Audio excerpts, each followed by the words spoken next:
Good morning all of you. मेरा नाम है अखिल और मैं स्वागत करता हूं आप सभी का स्वामी विवेकानंद पब्लिक स्कूल द्वारा आयोजित संस्कार शिविर डे 2 में। तो आज की एक्सरसाइजेस शुरू करने से पहले मैं चाहूँगा कि मैं छोटे बच्चे जो हैं 3-4 साल के 5 साल के छोटे बच्चे भी मेरे साथ साथ मुझे फॉलो करें।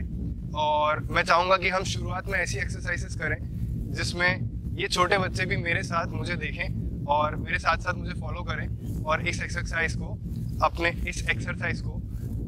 अपने घर पे ट्राई करें।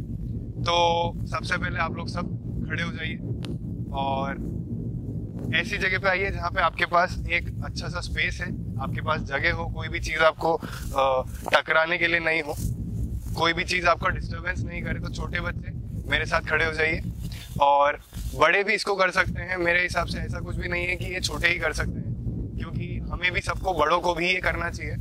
एज अ वार्म अप हमें कोई भी एक्सरसाइज शुरू करने से पहले इन एक्सरसाइजेस को रोज प्रैक्टिस जरूर करनी चाहिए। तो शुरुआत करेंगे। पहले मैं आशा करता हूँ कि आप लोग सब खड़े हो चुके हैं और अपनी पोजीशन ले चुके हैं। सबसे पहले अपने हाथों को सामने रखना, बिल्कुल ऐसे, और मुट्ठी बना लेनी है। मुट्ठी बना के धीरे धीरे सर्कल्स बाहर की तरफ, धीरे धीरे 1 2 3 4 5 6 7 8 9 10। उल्टी तरफ आएंगे। 1 2 3 4 5 6 7 8 9 एंड 10। बहुत सिंपल एक्सरसाइजेस हैं। अब नेक्स्ट, हाथ सीधे रखना है और हाथ इधर आपकी हथेलियां कंधे पे और हैंड्स को ऐसे गोल गोल घुमाएंगे ऊपर नीचे। 1 2 3 4 5 6 7 8 9 and 10। Reverse. 1 2 3 4 5 6 7 and 10. Done. Very easy. Again, let's go to the third one. हाथ सीधे और अब आपको सर्कल्स बनाने हैं ऐसे, हाथों से ऐसे। 1 2 3 4 5 6 7 8 9 and 10. Again, उल्टा। 1 2 3 4 5 6 7 8 9 and 10. Okay, so basic exercises हो चुकी है। अब थोड़ा सा बॉडी को वार्म अप करते हैं। तो बच्चे भी हो या बड़े हो, धीरे धीरे हम जंपिंग की प्रैक्टिस करेंगे। और जंपिंग करते वक्त हमेशा ध्यान रखना आपको पैरों की उंगलियों पे या फिर पैरों का जो आगे वाला पार्ट होता है, एड़ियों पे कभी आपको जोर नहीं देना। आगे के हिस्से पे, पैर के आगे के हिस्से पे आपको जंप करना होता है। तो आप काउंटिंग के साथ जंप करें या कैसे भी करें, जल्दी जल्दी हम जंप करेंगे, fast fast, like this. 1 2 3 4 5 6 7 8 9 10।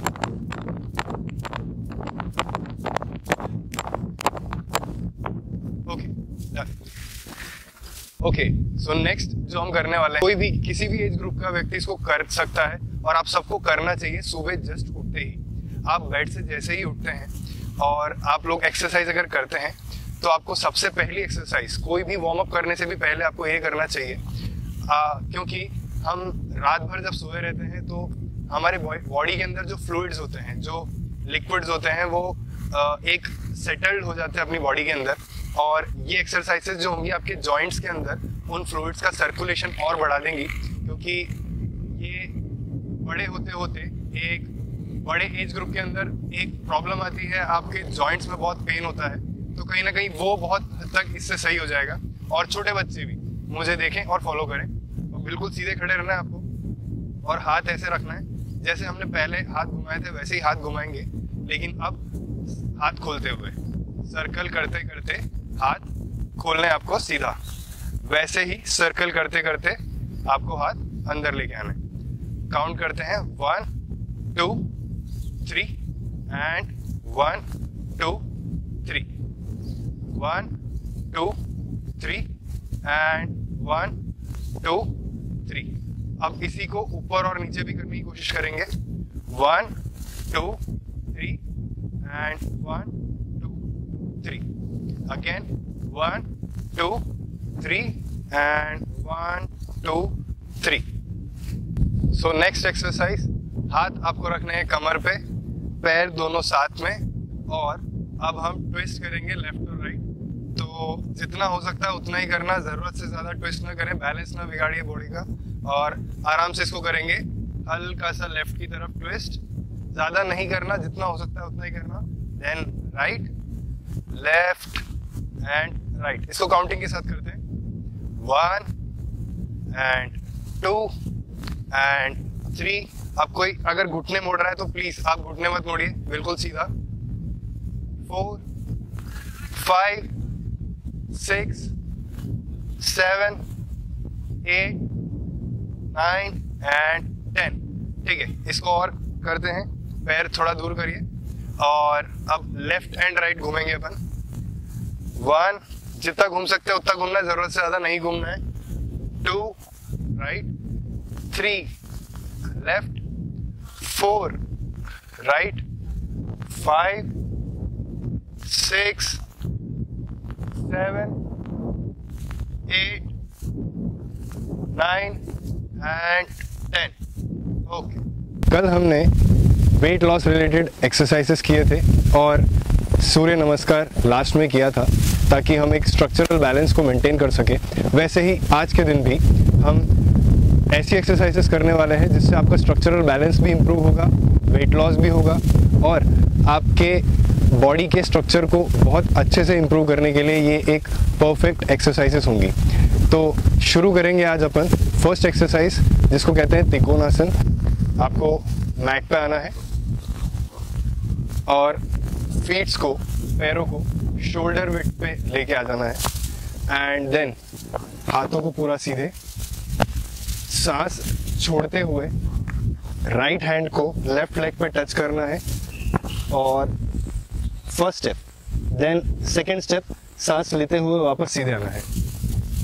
Third step, सांस छोड़ते हुए वापस से आपको नीचे जाना है और वापस सीधे हो जाना है सांस लेते हुए। लेकिन यहाँ पे थोड़ा सा अगर आप से पॉसिबल हो, कुछ लोग अगर फ्लेक्सिबल ज़्यादा है तो आप कोशिश करिएगा आपकी जो पाम्स हैं, आपके जो हाथ है, पंजे हैं, इनको ज़मीन पे पूरा टच करने की कोशिश करिएगा, लाइक दिस। सांस छोड़ते हुए लाइक दिस। अगर आपके पैर बेंड हो रहे हैं हल्के से कोई बात नहीं, पर जिससे नहीं हो रहा, पूरे पाम्स जिसके टच नहीं हो रहे, कोई बात नहीं, आप अपने उंगलियों को टच करिए और बिल्कुल सीधे हो जाइए। शुरू करते हैं। सांस लेंगे, छोड़ेंगे, सांस छोड़ते हुए फर्स्ट स्टेप,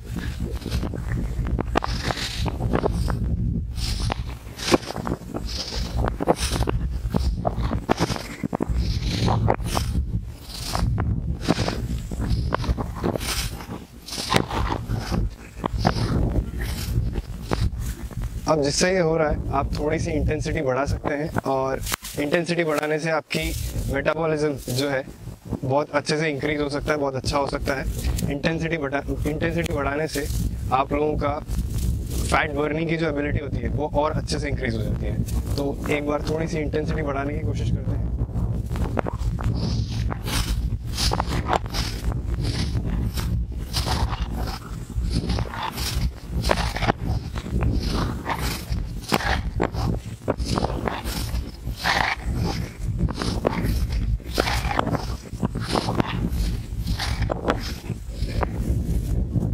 तो first exercise was very simple, यही आपको करना था। सो नेक्स्ट एक्सरसाइज जो हम करने वाले हैं वो बहुत सिंपल है, और कोई एज बैरियर नहीं है, कोई इश्यूज नहीं है। अगर आपकी इंजरीज भी है, हाँ, अगर जॉइंट्स में, नीज में, घुटनों में अगर आपको कोई प्रॉब्लम है, इंजरीज हैं, तो आप प्लीज़ बिल्कुल मत करना।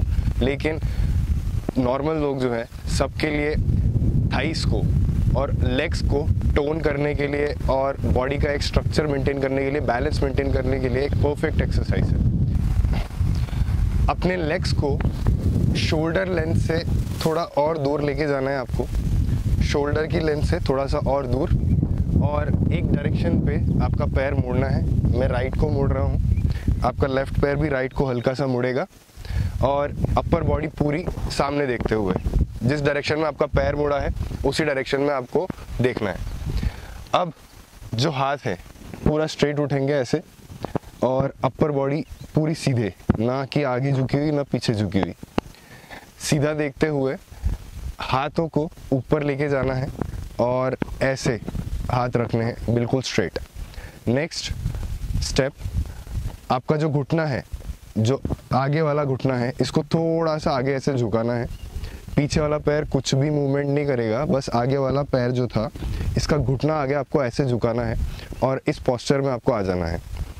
ये हाथ जो थे आपके, इसको ऊपर की तरफ थोड़ा स्ट्रेच करने की कोशिश कीजिएगा और ब्रीदिंग, डीप ब्रीदिंग, हल्की हल्की स्लोली ब्रीथ करना है आपको।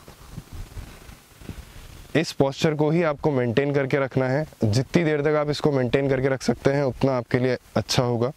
हाँ, अगर आप थोड़ा सा इंटेंसिटी बढ़ाना चाहते हैं इसका, तो अपनी बॉडी को पीछे की तरफ ले जाने की कोशिश करिएगा। ज़्यादा पीछे की ओर नहीं ले जाइएगा, वरना आप लोगों का बैलेंस बिगड़ जाएगा। ज़बरदस्ती कुछ भी ऐसा करने की ज़रूरत नहीं है जिससे आपको प्रॉब्लम हो। धीरे धीरे इस पोस्चर को मेंटेन करके रखिए और जितनी देर मेंटेन कर सकते हैं करिएगा। वापस इसको करने की कोशिश करते हैं। स्टेप वाइज दिखाऊंगा मैं आपको। लेग्स एक साइड की तरफ, हाथ स्ट्रेट अप एंड घुटना आगे की तरफ। ओके, ऐसा ही आपको ऑपोजिट साइड भी करना है। मैं वापस करके दिखा देता हूं आपको। लेफ्ट साइड मुड़ेगा मेरा पैर, हाथ स्ट्रेट ऊपर, घुटना आगे की तरफ। Okay, done. अब जो नेक्स्ट एक्सरसाइज हम देखने वाले हैं वो आपके एब्डोमिनल्स के लिए और कोर के लिए, जो कि आपका लोअर बॉडी पार्ट होता है और चेस्ट से नीचे वाली जो भी आपकी मसल्स होती है उन सब के लिए एक परफेक्ट एक्सरसाइज है। बहुत अच्छे से आपको टोन करेगा और हार्मोन्स को ये बैलेंस कर देता है और बहुत सिंपल होगा। पर जिसको भी, जो एजेड लोग हैं, जिनकी उम्र थोड़ी ज़्यादा है, उन लोगों के लिए अगर दिक्कत करता है तो ये ज़्यादा देर तक ना करें। बाकी सब के लिए बिल्कुल इजी है और बहुत आसान तरीके से आप इसको कर सकते हैं। आपको एक फ्लोर पे ऐसे बैठ जाना है और अपने जो पैर हैं इनको सीधा रखते हुए आपको अपने फेस के लेवल तक उठा दीजिए। कम से कम आपके फेस के लेवल तक, आपके सर की सीध में हो, तो आपको फील हो रहा होगा आपके यहाँ पे जो मसल्स हैं इन पे जोर पड़ेगा। ऐसे ही आपको करते हुए अपने हाथ भी उठाने हैं और अपनी बॉडी को बैलेंस करना है। ब्रीदिंग बिल्कुल हल्के हल्के शुरू करते हैं।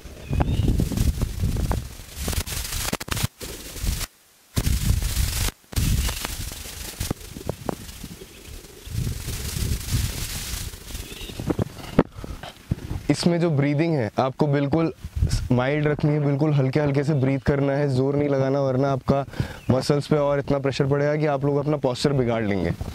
तो वापस करेंगे 1 and 2।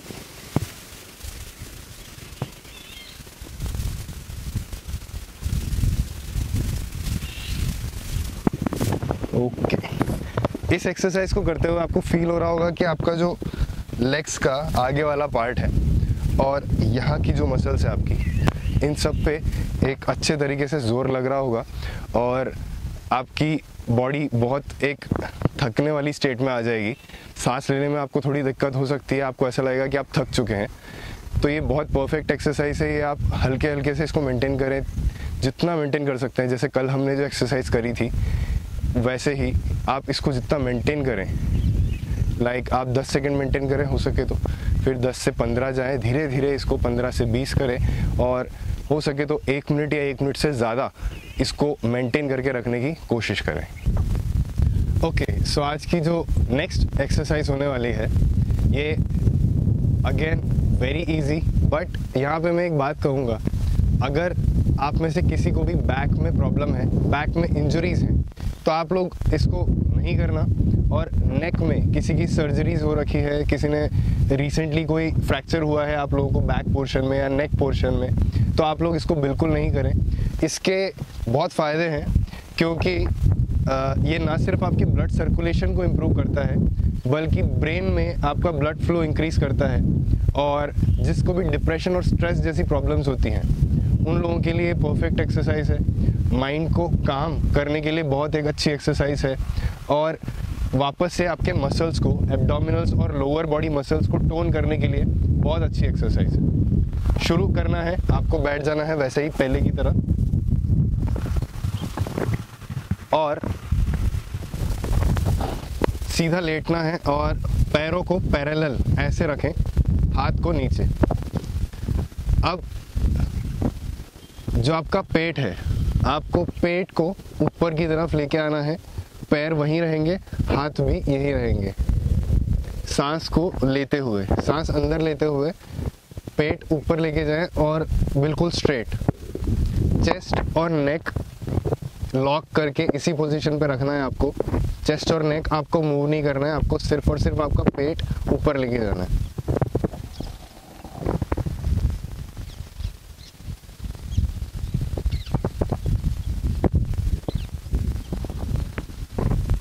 सांस लेते हुए ऊपर जाएंगे और सांस छोड़ते हुए नीचे आएंगे। तो वापस करते हैं इसको, नेक सही पोजीशन पे और पेट ऊपर।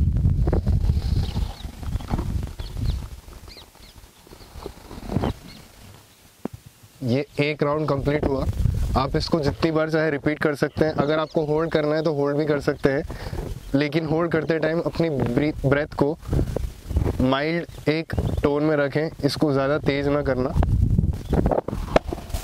Okay, so we are done with exercises today. हमने जो भी एक्सरसाइजेस करनी थी आज की कंप्लीट हो चुकी है। और लास्ट वाली जो एक्सरसाइज करी आपने फील किया होगा, अगेन आपके जो आगे का हैमस्ट्रिंग्स का जो पोर्शन है, आपके लेग्स के आगे वाली मसल्स जो है, आपका पेट जो है और पीछे की जो मसल्स है, बैक की जो लोअर बैक की मसल्स है, उन पे बहुत स्ट्रेन आने वाला है। और इससे आपका स्पाइन स्ट्रक्चर बहुत अच्छे से इम्प्रूव होएगा।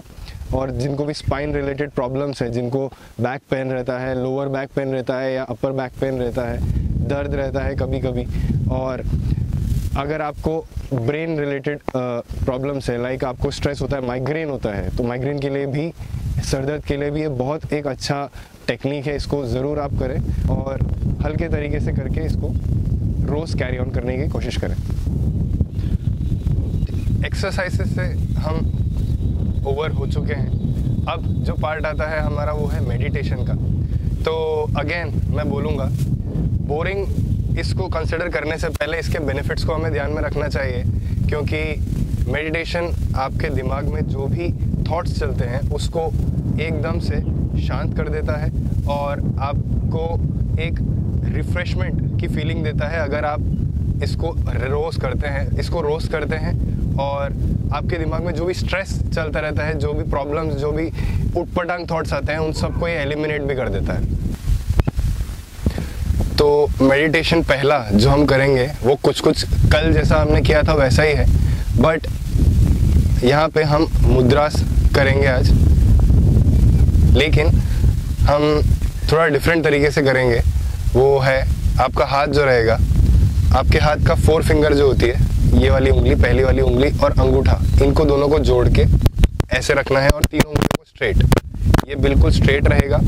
और ये दोनों उंगली से एक 0 का आप शेप बनाएंगे और ये हाथ ऐसे रखेंगे दोनों की तरफ। दोनों हाथों से अपनी थाइस के ऊपर रखना और शोल्डर्स को ढीला करके बैक बिल्कुल इरेक्ट, सीधे और एक कंफर्टेबल पोजीशन में बैठ जाना है आपको। अब जैसा हमने कल किया था, डीप ब्रीदिंग करके एक्सहेल आउट करेंगे, इनहेल और एक्सहेल। इनहेल करते वक्त आप धीरे धीरे बहुत लंबी सांस लें और एक्सहेल करते वक्त आपको एक हमिंग की साउंड निकालनी है, अंदर से मुंह बंद करके आपको साउंड निकालनी है। करने की कोशिश करते हैं, आंख बंद करना और कोशिश करिए आपको कुछ और सुनाई ना दे।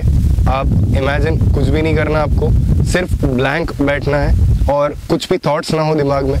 सिर्फ एक चीज़ पे फोकस करें कि आप मेडिटेशन कर रहे हैं और आपके आसपास कुछ भी नहीं है। शुरू करते हैं। इसको कहते हैं मुद्रा।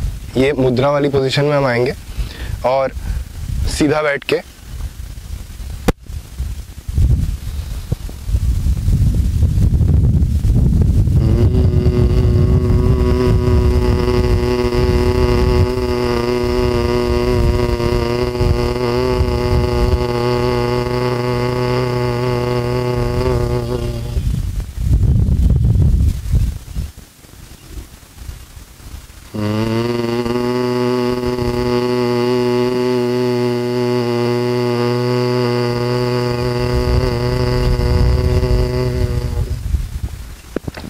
ऐसा आपको रिपीट करना है। और अब जब आप ये कर रहे हैं तो आपकी आंखें जब बंद होगी तो कोशिश करिएगा आपके आईब्रोज के बीच में आपको फोकस करना है आंखों से। इसमें कुछ इमेजिन करने की ज़रूरत नहीं है आपको। आंखें बंद करके आईब्रोज के बीच में आपको फोकस करना है और इसी पोजीशन में रिलैक्स बैठना है। कहीं आपको ऐसे शोल्डर्स को और चेस्ट के मसल्स को टाइट करके रखने की ज़रूरत नहीं है। बिल्कुल ढीला छोड़ दें बॉडी को और शुरू करते हैं।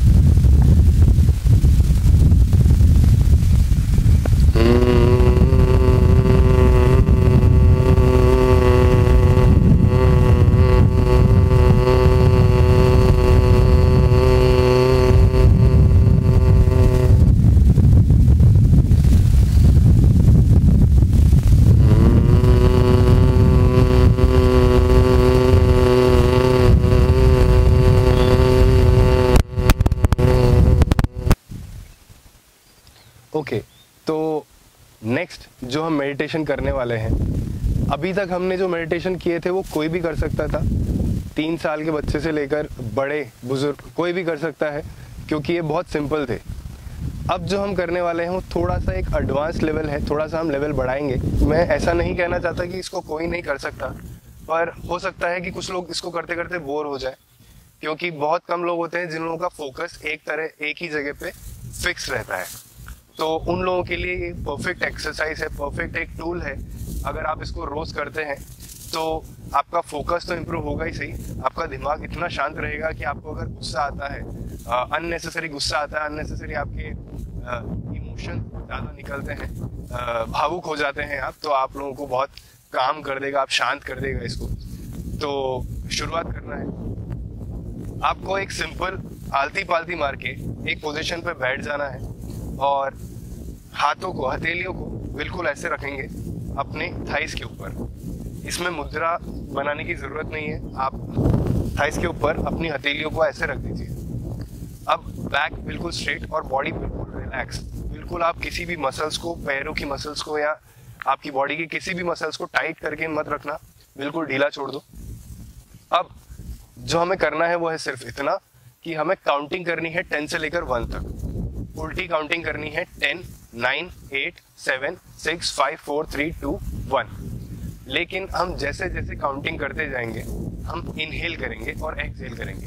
हर एक ब्रीथ के साथ काउंटिंग करेंगे, like inhale exhale 1, inhale exhale 2, ऐसे करके 10 से लेकर 1 तक। एक सांस अंदर और बाहर छोड़ते वक्त आपको एक बार काउंट करना है। 10 से लेकर 9 और 9 से लेकर 8, फिर 8 से लेकर पूरी तरह 1 तक। जब तक आप आएंगे धीरे धीरे आपको काउंटिंग करना है और काउंटिंग के साथ साथ कोशिश करिएगा कि आप अपने माइंड के अंदर झांकने की कोशिश करें, ऑब्जर्व करें कि आपके दिमाग में क्या क्या थॉट्स आ रहे हैं। और 1 काउंट करने के बाद आप बिल्कुल शांत हो जाएंगे और आपके दिमाग में तब कोई थॉट नहीं होगा। सिर्फ आपको इतना करना है कि अपने राइट वाले कान से सुनने की कोशिश करनी है कि आपकी सराउंडिंग्स में आपको क्या क्या सुनाई देता है। इसका भी एक बहुत बड़ा लॉजिक है, क्योंकि हमारा ब्रेन जो है वो 2 अलग अलग पार्ट्स में डिवाइडेड रहता है। आपका लेफ्ट ब्रेन जो है वो आपके राइट बॉडी को कंट्रोल करता है और राइट ब्रेन जो है वो आपके लेफ्ट बॉडी को कंट्रोल करता है। तो जैसे ही हम राइट ईयर से सुनते हैं आपका ब्रेन अलग तरीके से एक्टिवेट हो जाता है और आपकी बॉडी भी चार्ज हो जाएगी और आप एक अवेयरनेस के मोड में आ जाएंगे। तो जैसे ही हम राइट ईयर या लेफ्ट ईयर पे फोकस करते हैं आपका दिमाग सिर्फ वहीं पे रहने वाला है। तो इसीलिए वापस से समझाऊंगा, आपको 10 से लेकर 1 तक एक एक बार काउंट करना है और हर एक काउंटिंग के साथ आपको सांस लेनी है अंदर और बाहर, लाइक दिस 10, और ऐसे ही करके आपको 9, 8, 7 करके 1 तक आना है, और एक एक सांस के साथ कोशिश करना है आप अपने अंदर जो भी थॉट्स आ रहे हैं उनको ऑब्जर्व करिए। 1 तक काउंट करने के बाद अगेन मैं बोल रहा हूँ, आपके राइट कान से आपको जो भी सुनाई देता है वो सुनने की कोशिश करिए। अच्छा, ये एक्सरसाइज करने से पहले, ये मेडिटेशन करने से पहले आप इसको इतना इंश्योर करिए, इतना पक्का जरूर करिएगा कि आपको डिस्टर्ब करने वाला कोई ना हो। और अगर आपके पास घर पे छोटे बच्चे हैं या पालतू कोई जानवर है, आपके पास पेट्स हैं, डॉग्स या कैट्स, उनको भी प्लीज आप थोड़ा दूर रखिए। अगले 2 या 3 मिनट तक आपको कोई भी डिस्टर्ब ना करे। शुरू करेंगे 10 से लेकर 1 तक। उसके बाद मैं आपसे कुछ भी नहीं बोलूंगा, हम सिर्फ एक माइल्ड म्यूजिक के साथ कैरी ऑन करेंगे अगले 2-3 मिनट तक।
ओके, आई होप आप लोगों ने मुझे फॉलो किया होगा, और आज जो भी हमने एक्सरसाइजेस करी और मेडिटेशन की प्रैक्टिस करी, मैं आशा करता हूँ कि आप लोगों ने कोशिश करी होगी मुझे फॉलो करने की। अब आज के लिए सिर्फ इतना ही। डे 2 कंप्लीट होता है, आपसे मैं कल फिर दोबारा मिलूँगा। और मैं एक और बात कहना चाहूँगा, आप लोग कमेंट करिए और बताइए कि आपको कैसा लगा मेडिटेशन सेशंस, मोटिवेशन सेशंस जो हम ऑर्गेनाइज कर रहे हैं शिविर के बारे में। आपको कोई भी कुछ सजेशन देना है, आपके कोई भी विचार आपको प्रकट करने हैं, कमेंट बॉक्स पे जाके टाइप करिए।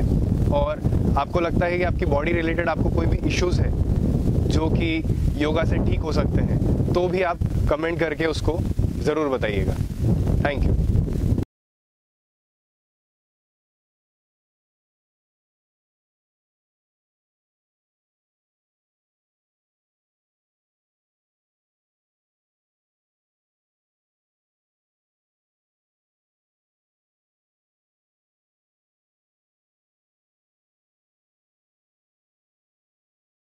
Good morning all of you.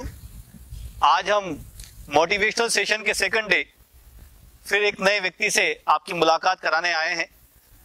हम लोग पिछले सेशन में बात कर चुके थे करेज के बारे में, कंसंट्रेशन के बारे में, मोटिवेशन के बारे में।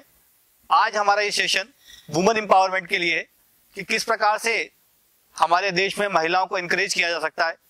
एक बहुत बड़ा लंबा समय रहा है जब हमारे देश में महिलाओं ने एक लंबा संघर्ष किया है, आपको जानकर आश्चर्य होगा कि आज़ादी के पहले लगभग 25% से कम हमारी महिलाओं की साक्षरता दर थी। इतने बड़े चैलेंजिंग एनवायरनमेंट में आगे बढ़ना और जहां सपोर्ट सिस्टम बहुत मिनिमम था, ऐसे में बिना सपोर्ट सिस्टम के आगे बढ़ना एक कॉम्प्लिकेटेड अप्रोच थी।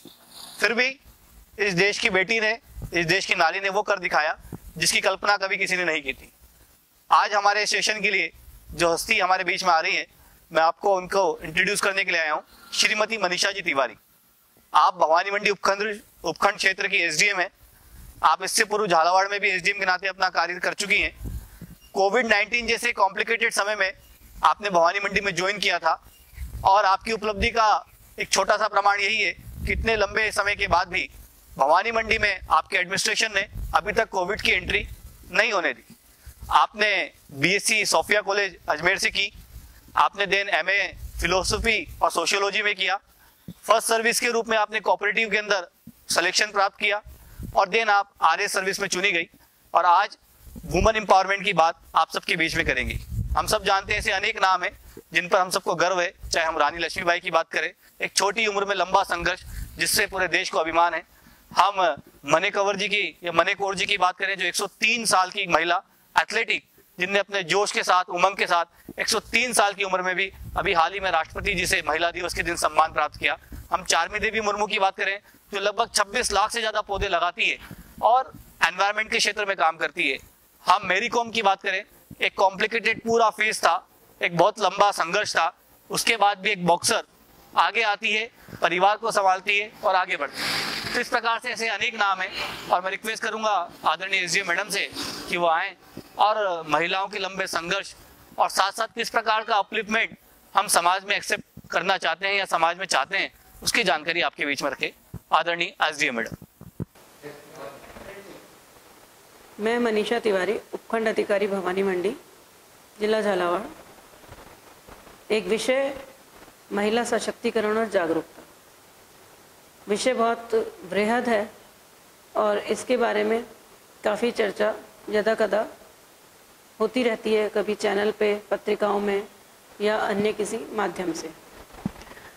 पढ़ेगी नारी बढ़ेगी नारी, यह विचार नवीन सृजन नहीं है, अपितु आदिकाल से है और वेद विहित है, जिसको हम सभी जानते हैं। यत्र नार्यस्तु पूज्यन्ते रमणते तत्र देवता। नारी का स्थान सर्वोपरि है। चूंकि प्रकृति ने उसे मन एवं मस्तिष्क का अद्भुत संयोग दिया है, महिला के लिए आवश्यक है कि वह स्वयं को समझे, अपने अंदर के पोटेंशियल को जाने। लोगों को जगाने के लिए महिलाओं को जागृत होना जरूरी है। एक बार जब वो अपना कदम उठा लेती है, परिवार आगे बढ़ता है, गांव आगे बढ़ता है और राष्ट्र विकास की ओर उन्मुख होता है। लैंगिक भेदभाव राष्ट्र में सांस्कृतिक, सामाजिक, आर्थिक और शैक्षिक अंतर ले आता है, जो देश को पीछे की ओर धकेलता है।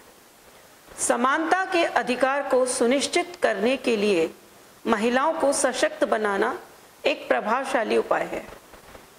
आज भी कई पिछड़े क्षेत्रों में माता पिता की अशिक्षा, असुरक्षा और गरीबी की वजह से महिला अशिक्षा और कम उम्र में विवाह करने का चलन है। लैंगिक समानता का प्राथमिकता देने से पूरे भारत में महिला सशक्तिकरण को बढ़ावा मिला है।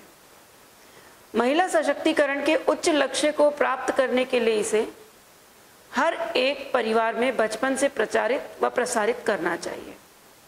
ये जरूरी है कि महिलाएं शारीरिक, मानसिक और सामाजिक रूप से मजबूत हों। चूंकि एक बेहतर शिक्षा की शुरुआत बचपन से घर पर हो सकती है, महिलाओं के उत्थान के लिए एक स्वस्थ परिवार की जरूरत है, जो राष्ट्र के सर्वांगीण विकास के लिए आवश्यक है। महिलाओं को मजबूत बनाने के लिए उनके खिलाफ होने वाले दुर्व्यवहार, भेदभाव, सामाजिक अलगाव और हिंसा आदि को रोकने के लिए सरकार कई सारे कदम उठा रही है। महिला सशक्तिकरण द्वारा वो समाज में किसी समस्या को पुरुषों के मुकाबले बेहतर ढंग से निपट सकती है। सशक्त महिला वही नहीं जो कि किसी उद्योग में, व्यापार में, नौकरी में, इस प्रकार के किसी कार्य से लगी हुई है। सशक्त महिला वो भी है जो अपने परिवार में निर्णय करने की शक्ति रखती है, चाहे वो एग्रीकल्चर बैकग्राउंड हो या उसके घर गृहस्थी की रोजमर्रा की आवश्यकताएं हों, चीजें हों, ज़रूरतें हों। एक महिला परिवार में सभी चीज़ों के लिए बेहद जिम्मेदार मानी जाती है। अतः महिलाओं को सशक्त होने से समाज अपने आप सशक्त हो जाएगा।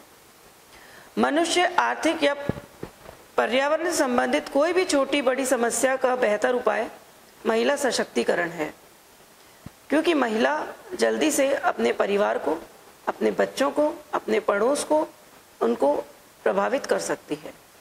अपने स्वास्थ्य, शिक्षा, नौकरी, परिवार, देश के प्रति जिम्मेदारी रहती है और ज़्यादा सचेत रहती है। हर क्षेत्र में प्रमुखता से भाग लेती हैं, अपनी रुचि प्रदर्शित करती है और कई वर्षों के संघर्ष के बाद उनको ये अधिकार प्राप्त होने लगे हैं। अब कुछ परिवर्तन है, अधिकार राजनीतिक, सामाजिक, सभी शैक्षिक, पारिवारिक सभी क्षेत्रों में मिल रहे हैं। एक मानसिकता का विकास महिलाओं के प्रति हो रहा है, जिसका पूर्णतया होना अभी शेष है। एक महान विचारक रूसो ने कहा है, यदि आप मुझे 100 आदर्श माताएं दे दो तो मैं आपको एक आदर्श राष्ट्र दूंगा। परिवार में शिशु की पहली अध्यापिका गुरु माँ होती है। जो प्रारंभिक शिक्षा शिशु अपने घर में ग्रहण करता है वो उसे दुनिया के किसी भी विद्यालय में प्राप्त नहीं हो सकती। मनुष्य के सर्वांगीण विकास के लिए उसे शिक्षित होना आवश्यक है और उसके लिए एक माता को, एक महिला को शिक्षित होना बहुत आवश्यक है। यदि हम वर्तमान परिस्थिति की चर्चा करें तो नारी शिक्षा के क्षेत्र में बहुत आगे निकल चुकी है। शिक्षित नारी सभी क्षेत्रों में पदार्पण कर चुकी है। वे एक महान नेता, समाज सेविका, चिकित्सक, निदेशक, वकील आदि महान पदों पर कुशलता पूर्वक कार्य करके अपनी अद्वितीय क्षमता को दिखा रही है। भारत में अनेक क्षेत्रों में महिलाओं ने वो कर दिखाया है जो उनकी उपलब्धि को दर्शाता है, जैसे अंतरिक्ष में कल्पना चावला, सुनीता विलियम्स, प्रशासनिक क्षेत्र में किरण बेदी, राजनीतिक क्षेत्र में इंदिरा गांधी, जयललिता, बैंकिंग में अरुंधति राय और सेवा क्षेत्र में मेधा पाटेकर।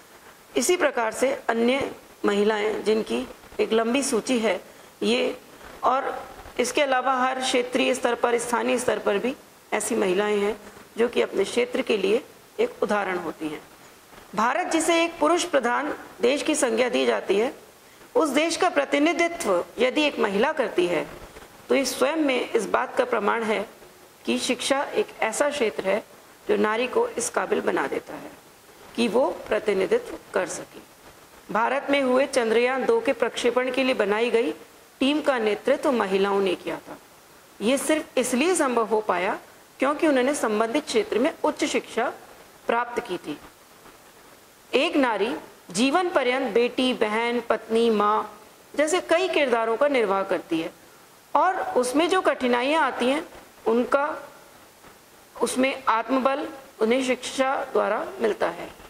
शिक्षा नारी को आत्मनिर्भर बनाने में सहायक होती है और उसमें स्वावलंबन के गुणों का भी विकास करती है। स्वामी दयानंद के अनुसार एक पुरुष के शिक्षित होने का अर्थ है अकेले उसी का उपयोगी बनना, किंतु एक स्त्री शिक्षित, समझदार और योग्य है तो समझना चाहिए कि पूरे परिवार के सुसंस्कृत बनने का आधार बन गया है। जहाँ शिक्षा का अभाव रहेगा वहाँ अज्ञान का अंधेरा होना स्वाभाविक है। देश में, विश्व में मानव रत्नों का उत्पादन यही समय की सबसे बड़ी आवश्यकता है और इसकी पूर्ति सुशिक्षित एवं सुसंस्कृत नारी के अतिरिक्त कोई नहीं कर सकता। किसी देश की नागरिक होने के नाते शिक्षा प्राप्त करना प्रत्येक नारी का अधिकार है, मूल अधिकार है और जो देश की प्रगति, उन्नति और विकास के लिए अत्यंत आवश्यक है। इसलिए नारी स्वयं के भाग्य की निर्माता है और अपने साथ साथ अन्यों को भी निर्माण करने की, सृजन करने की शक्ति रखती है, जो कि उसका एक नैसर्गिक गुण है। धन्यवाद।